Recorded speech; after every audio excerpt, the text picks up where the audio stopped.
Triangles lesson ಹೋಗೋಕ್ಕಿಂತ ಮುಂಚೆ triangles ಕೆಲವೊಂದು basics ಇದಾವೆ, ಅದು ಕಲ್ತ್ರೆ ನಿಮಗೆ ಆ ಲೆಸನ್ ಈಸಿ ಆಗುತ್ತೆ. ಫಸ್ಟ್ ಟ್ರಯಾಂಗಲ್ ಬೇಸಿಕ್ ನೋಡೋಣ. Okay, triangle basics.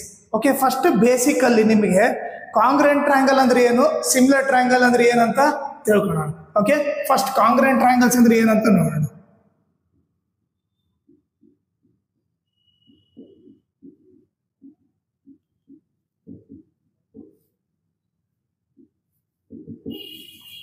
ಈಗ ನೋಡ್ರಿ, ಕಾಂಗ್ರೆಂಟ್ ಟ್ರಯಾಂಗಲ್ಸ್ ಅಂತಂದ್ರೆ, ಈಗ ನಾನು 2 ಟ್ರಯಾಂಗಲ್ ತಗೊಂಡ್ರೆ ಅದರಲ್ಲಿ ಎಲ್ಲ ಸೈಡ್ ಈಕ್ವಲ್ ಇದ್ದು, ಓಕೆ, ಆಮೇಲೆ ಎಲ್ಲ ಆಂಗಲ್ಸ್ ಈಕ್ವಲ್ ಇದ್ರೆ ಅಂತ ಟ್ರಯಾಂಗಲ್ ನಾನು ಕಾಂಗ್ರೆಂಟ್ ಟ್ರಯಾಂಗಲ್ಸ್ ಅಂತ ಕರಿತೀನಿ. ಈಗ ಎಕ್ಸಾಂಪಲ್ ನೋಡೋಣ ನಮಗೆ. ಓಕೆ, 2 ಟ್ರಯಾಂಗಲ್ ತಗೊಳ್ಳೋಣ.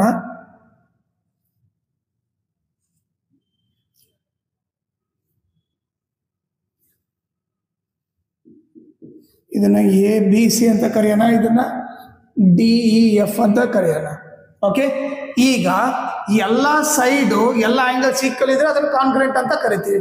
ಈಗ ನೋಡ್ರಿ, ಇಲ್ಲಿ ಇದು ಟ್ರಯಾಂಗಲ್ಗೆ ನಾವೇನು ಅನ್ಕೊಳ್ಳೋಣ, ಇದು ಲೆಫ್ಟ್ ಸೈಡ್ ಅನ್ಕೊಳ್ಳೋಣ. ಓಕೆ, ಇದು ರೈಟ್ ಸೈಡ್ ಅನ್ಕೊಳ್ಳೋಣ, ಕೆಳಗಡೆ ಇರೋದನ್ನ base ಅನ್ಕೊಳ್ಳೋಣ.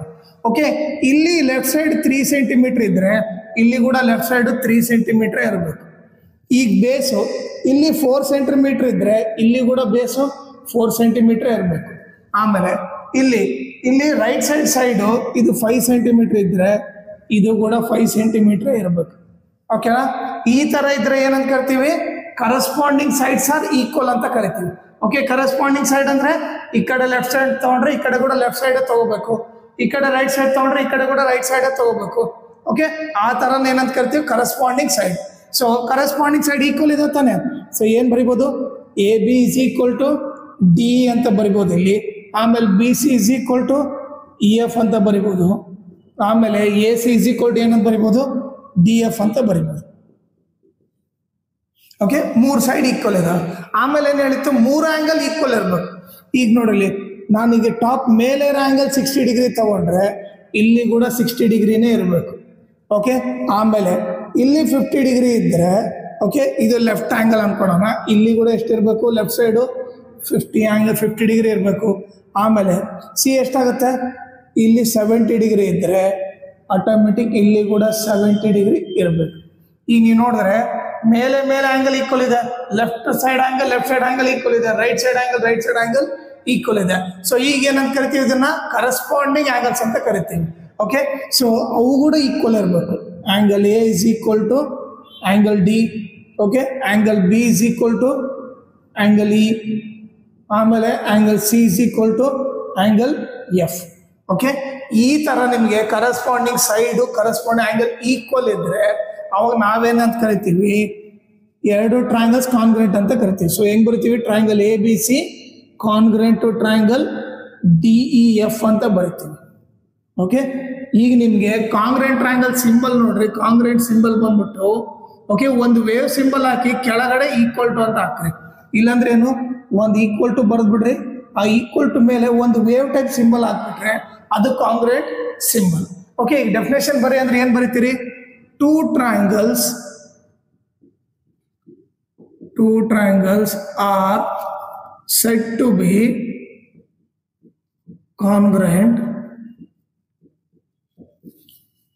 if all corresponding sides are equal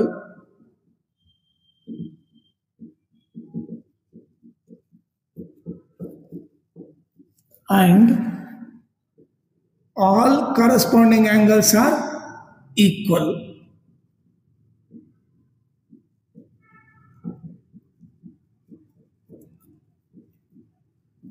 ಓಕೆನಾ, ಕ್ಲಿಯರಾ? ಸೊ ಟ್ರಯಾಂಗಲ್ ಕಾಂಗ್ರೆಂಟ್ ಅಂತ ಯಾವಾಗ ಕರಿತೀವಿ, ಕರಸ್ಪಾಂಡಿಂಗ್ ಸೈಡ್ಸ್ ಈಕ್ವಲ್ ಇರಬೇಕು, ಕರಸ್ಪಾಂಡಿಂಗ್ ಆಂಗಲ್ಸ್ ಕೂಡ ಈಕ್ವಲ್ ಇದ್ದಾಗ ಅವರಿಬ್ರು ಕಾಂಗ್ರೆಂಟ್ ಅಂತ ಕರಿತೀವಿ. ಓಕೆ, ನೆಕ್ಸ್ಟ್ ಇವಾಗ ಸಿಮಿಲರ್ ಟ್ರಯಾಂಗಲ್ ಅಂದ್ರೆ ಏನಂತ ನೋಡೋಣ. ಓಕೆ,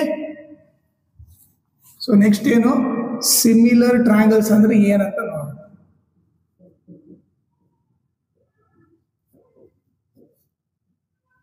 ಓಕೆ, ನಿಮ್ಗೆ ಎಕ್ಸಾಂಪಲ್ ತೋರಿಸ್ತೀನಿ ಇವಾಗ.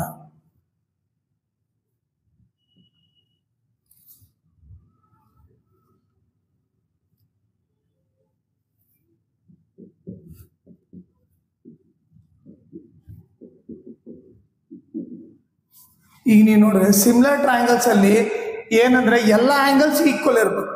ಓಕೆ, ಫಸ್ಟ್ ಕಂಡೀಷನ್ ಏನು, ಎಲ್ಲ ಆಂಗಲ್ಸು ಈಕ್ವಲ್ ಇರಬೇಕು. ಓಕೆ, ಅದನ್ನ ತಗೊಳೋಣ. ಇದನ್ನ ಏನು ನಾನು 60 ಡಿಗ್ರಿ ಅನ್ಕೊಂತೀನಿ, ಇದನ್ನ 50 ಡಿಗ್ರಿ ಅಂತೀನಿ. ಓಕೆ, ಇದನ್ನ ಏನಂತ ಕರಿತೀನಿ, 70 ಡಿಗ್ರಿ ಅಂತ ಕರಿತೀನಿ. ಅವಾಗೇನು ಕರೆಸ್ಪಾಂಡಿಂಗ್ ಆಂಗಲ್ ಈಕ್ವಲ್ ಅಂದ್ರೆ ಇಲ್ಲಿ ಮೇಲ್ ಆಂಗಲ್ 60 ಇದೆ ಅಂದ್ರೆ ಇಲ್ಲಿ ಕೂಡ ಎಷ್ಟಿರಬೇಕು, 60 ಡಿಗ್ರಿ ಇರಬೇಕು. ಓಕೆ, ಇಲ್ಲಿ ಲೆಫ್ಟ್ ಸೈಡ್ 50 ಡಿಗ್ರಿ ಇದ್ರೆ ಇಲ್ಲಿ ಕೂಡ 50 ಡಿಗ್ರಿ ಇರಬೇಕು. ಇಲ್ಲಿ ರೈಟ್ ಸೈಡ್ 70 ಡಿಗ್ರಿ ಇದೆ, ಇಲ್ಲಿ ಕೂಡ 70 ಡಿಗ್ರಿ ಇರಬೇಕು. ಓಕೆ, ಸೊ ಕರೆಸ್ಪಾಂಡಿಂಗ್ ಆಂಗಲ್ಸ್ ಏನೋ ಈಕ್ವಲ್ ಇರಬೇಕು. ಆಮೇಲೆ ಕರೆಸ್ಪಾಂಡಿಂಗ್ ಸೈಡ್ಸ್ ಬಂದು ಪ್ರಪೋರ್ಷನಲ್ ಇರಬೇಕು.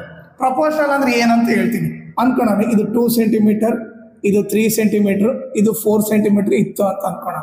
ಓಕೆ, ಸೊ ಪ್ರಪೋರ್ಷನಲ್ ಅಂದ್ರೆ ಸಪೋಸ್ ಇದನ್ನ ನಾನು ಇಂಟು 2 ಮಾಡಿದ್ದೆ ಅನ್ಕೋಣ. ಇದನ್ನ ಇಂಟು 2 ಮಾಡಿ ಎಷ್ಟು ಬರುತ್ತೆ, 4 ಸೆಂಟಿಮೀಟರ್ ಬಂದ್ರೆ ಇದನ್ನ ಇಂಟು 2 ಮಾಡಿದ್ರೆ ಅವ ಬೇಸ್ನ ಕೂಡ ಇಂಟು 2 ಇರಬೇಕು. ಆಮೇಲೆ ರೈಟ್ ಸೈಡ್ ಇರೋ ಸೈಡ್ ಕೂಡ ಇಂಟು 2 ಇರಬೇಕು. ಹಂಗಿದ್ರೆ ಪ್ರಪೋರ್ಷನಲ್ ಅಂತ ಕರಿತೀವಿ. ಓಕೆನಾ? ಸೊ ಈಗ ನೀವೇನು ಫಸ್ಟ್ ಏನೋ ಕರೆಸ್ಪಾಂಡಿಂಗ್ ಆಂಗಲ್ ಈಕ್ವಲ್ ಇರಬೇಕು ಅಂದ್ರೆ ಏನು, angle A is equal to angle D, angle B is equal to angle E, ಆಮೇಲೆ ಏನು angle C is equal to angle F.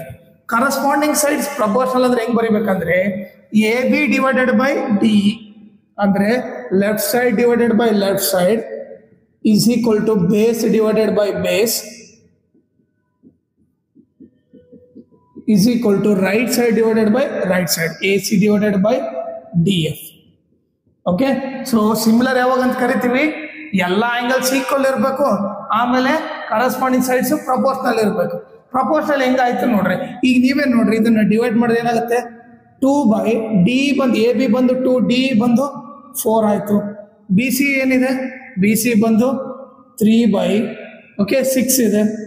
A C ಏನು 4 ಬೈ 8 ಬರಿತೀವಿ. ಇಲ್ಲಿ ಈಗ ನೀವು ಕ್ಯಾನ್ಸಲ್ ಮಾಡಿದ್ರೆ 2 1 ಜಾ 2 2 ಜಾ 3 1 ಜಾ 3 2 ಜಾ 4 1 ಜಾ 4 2 ಜಾ. ಸೊ ಎಲ್ಲವೂ 1/2 is equal to 1/2 is equal to 1/2 ಬಂತಾನೆ. ಈ ತರ ಇದ್ರೆ ಪ್ರಪೋರ್ಷನಲ್ ಅಂತ ಕರಿತೀವಿ. ಈಗ ಡೆಫಿನೇಷನ್ ಬರಿ ಅಂದ್ರೆ ಏನ್ ಬರಿತೀವಿ, so 2 triangles are said to be similar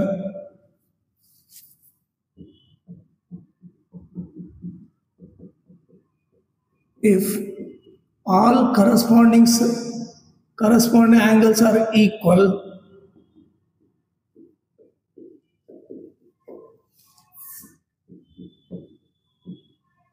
and corresponding sides are proportional ಅಂತ ಬರೀತೀವಿ.